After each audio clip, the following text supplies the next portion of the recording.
अस्सलामुअलैकुम। Paragraph number third and fourth के synonyms and grammatical points जो हैं वो मिस हो गए थे, वो पहले हम इस में देख लेते हैं, ग्रामेटिकल पॉइंट्स देख लेते हैं इसमें। उसके बाद जो हैं वो वर्ड सिनोनिम्स हम 3, 4 और 5 के इकट्ठे देखेंगे इंशाल्लाह। 1 वीक तक वाइट बोर्ड का अरेंज हो जाएगा और फिर मैं आप लोगों को वाइट बोर्ड पे लेक्चर दिया करूँगी। As head of state of Medina, Medina के सरबराह की हैसियत से ही डिसाइडेड, यहाँ पे पास्ट में ये जो लेसन है, ये यूनिट है, ये मोस्टली पास्ट में होगा क्योंकि रसूल पाक सल्लल्लाहु अलैहि वसल्लम के लाइफ के बारे में यहाँ पे कोट किया जा रहा है और वो पास्ट में है। Decided past indefinite, all cases on merit with justice and equity irrespective of colour, creed और रेस। यहाँ पे इक्विटी, कलर तो नहीं है, इक्विटी, क्रीड, ये जो है ना, जस्टिस जो है, जस्टिस है, इक्विटी, ये एब्स्ट्रैक्ट नाउन है। एब्स्ट्रैक्ट नाउन्स क्या होते हैं? जिनको हम ना टच कर सकते हैं ना देख सकते हैं, just we can feel them. उसमें आइडियाज़ होते हैं, फीलिंग्स होती हैं, फिर प्लान्स होते हैं हमारे।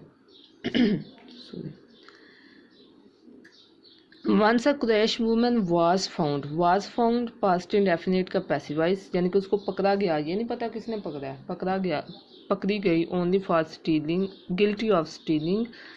Some people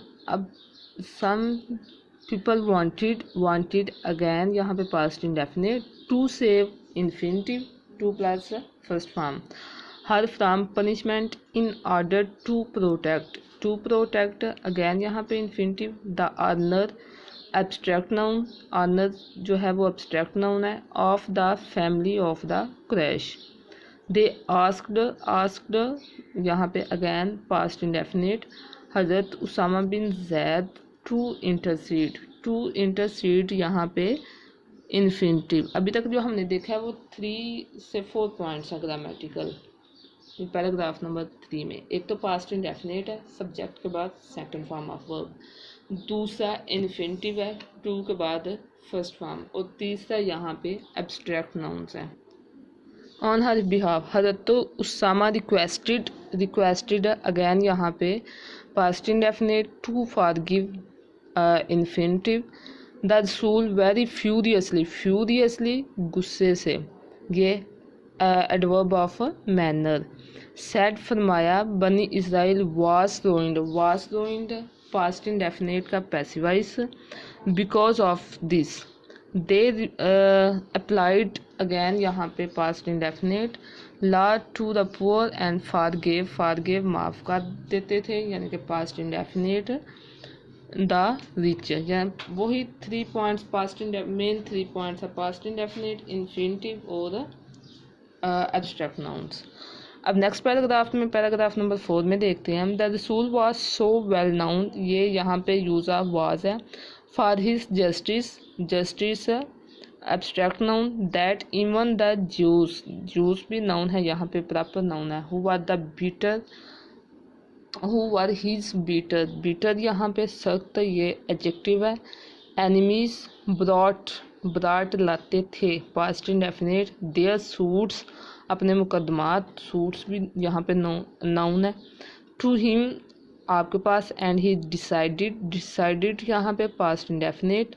cases in accordance with the Jewish law. He very strictly यहाँ पे एडवर्ब ऑफ मैनर। फॉलोड, पैरवी करते थे, past indefinite. The commandment of Allah, I think ये नेक्स्ट पे मैंने, चलो 5 वाले के भी आपको मैंने पहले बता दिया ग्रामेटिकल पॉइंट्स। तो पहले ग्रामेटिकल पॉइंट्स देख लेते हैं, उसके बाद हम इसकी ट्रांसलेशन देखते हैं। अब कमांडमेंट ऑफ अल्लाह क्या है? इफ़ दे कम, दे यानी कि पीपल, कम टू यू, तुम अगर वो, इफ़ दे यहाँ पे वो थर्ड पर्सन प्लूरल है, कम प्रेजेंट इंडेफिनिट। अब ये यहाँ पे देखें, यहाँ पे इन्वर्टेड कॉमास में आ गया है, ये आपकी डायरेक्ट इनडायरेक्ट की यहाँ पे कॉन्सेप्ट है, यानी कि इन्वर्टेड कॉमास के अंदर जो होती है उसको हम जो क्लास होती है, जो स्पीच होती है, उसको हम कहते हैं रिपोर्टेड स्पीच, यानी कि जो बात कही गई होती है। और जो बाहर वाली स्पीच होती है उसको हम कहते हैं रिपोर्टिंग, कहने वाला। जैसे यहाँ पे रिपोर्टिंग स्पीच है, he strictly followed the commandment of Allah, ये यहाँ पे रिपोर्टिंग स्पीच है। आगे क्या है, रिपोर्टेड क्या है, if they come to you either जज देम, आइदर ये यूज़ ऑफ आइदर और, आइदर जज देम और decline to interfere. To interfere again यहाँ पे इन्फिनिटिव है। ये नरेशन जो है ना, इसका कॉन्सेप्ट हम इंशाल्लाह वो सेपरेटली स्टार्ट करेंगे सीरीज़। इफ़ यू डिक्लाइन, यहाँ पे अगेन प्रेजेंट इंडेफिनिट। जब पीछे जब हम किसी को मतलब किसी भी स्टेटमेंट को कॉमर्स के अंदर लिख लेते हैं तो वहाँ पे हम प्रेजेंट टेंस यूज़ कर सकते हैं, फ्यूचर भी यूज़ कर सकते हैं। पीछे बेशक जो है ना वो कॉमर्स के बाहर जोन सा मर्जी टेंस यूज़ हुआ हो। If you decline present indefinite, they can't hurt you. Can't यहाँ पे वो यूज़ ऑफ मॉडल वर्ब्स है। Hurt you in the least, मामूली सा भी। इफ़ यू जज in the equity between them, for Allah loves those who जज in equity. यहाँ पे कोटेशन के अंदर जो है वो प्रेजेंट टेंस यूज़ हुआ है, मोस्टली प्रेजेंट इंडेफिनिट। तो इसके अब हम ट्रांसलेशन देखते हैं। द रसूल was so well known for his justice that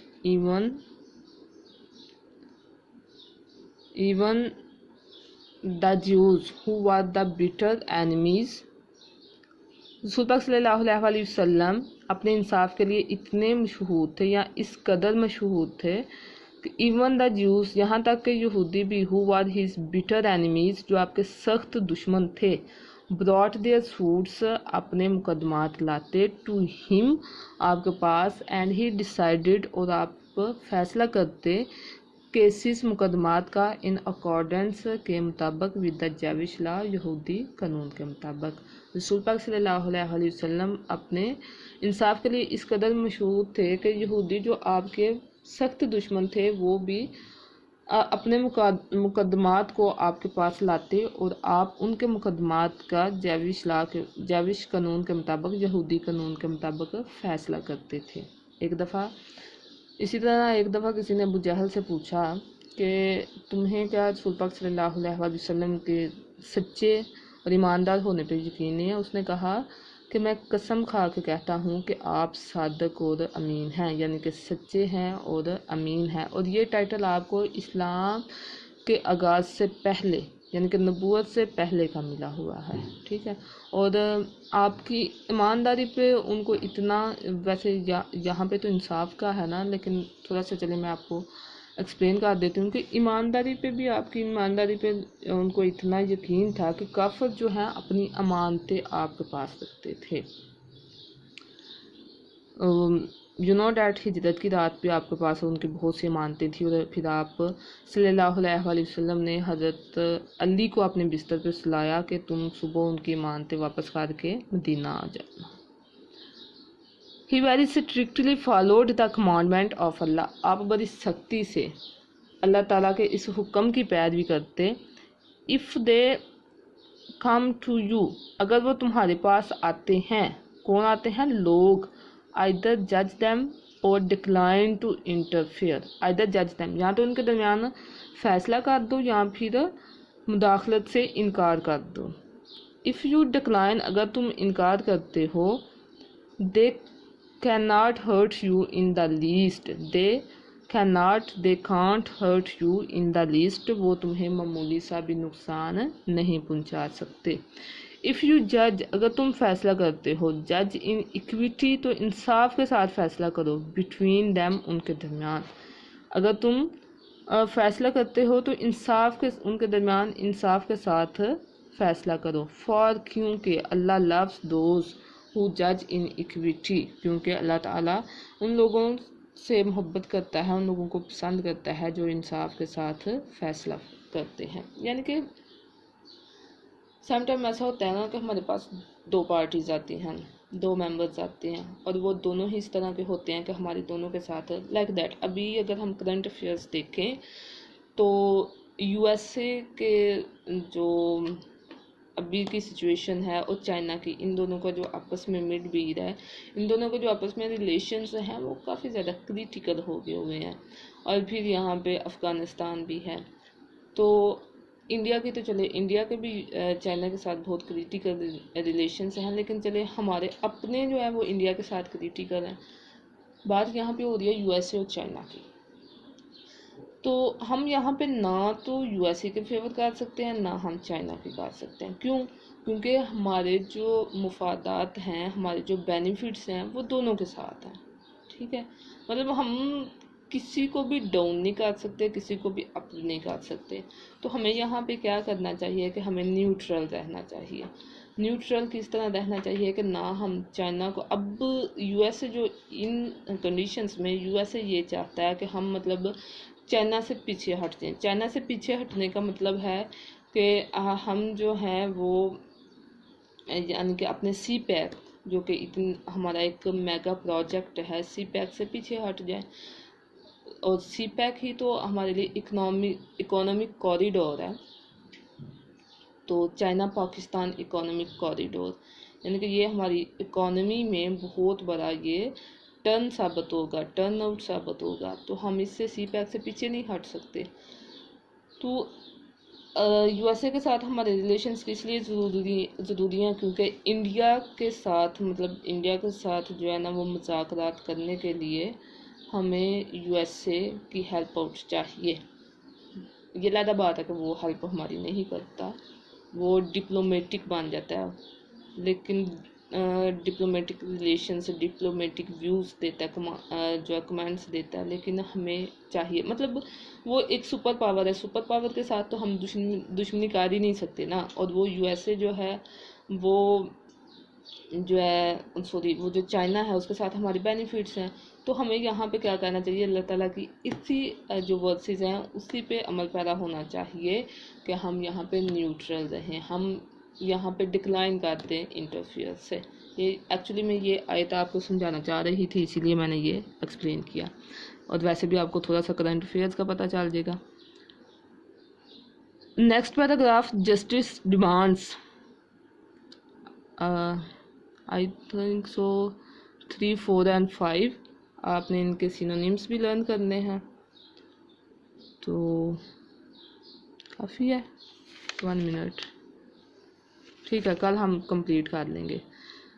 तो ये आपके ट्रांसलेशन जो है 3 और 4 पैराग्राफ्स की वो मैंने प्रीवियस जो लेक्चर था उसमें अपलोड कर दिया। और अभी जो है ये यहाँ पे 5 वाले की ट्रांसलेशन प्लस ग्रामेटिकल पॉइंट्स हैं। सिनोनिम्स भी अभी मैं आपको यहाँ पे टीच करवा देती हूँ। ये पैराग्राफ नंबर 3, 4 और 5 के सिनोनिम्स हैं।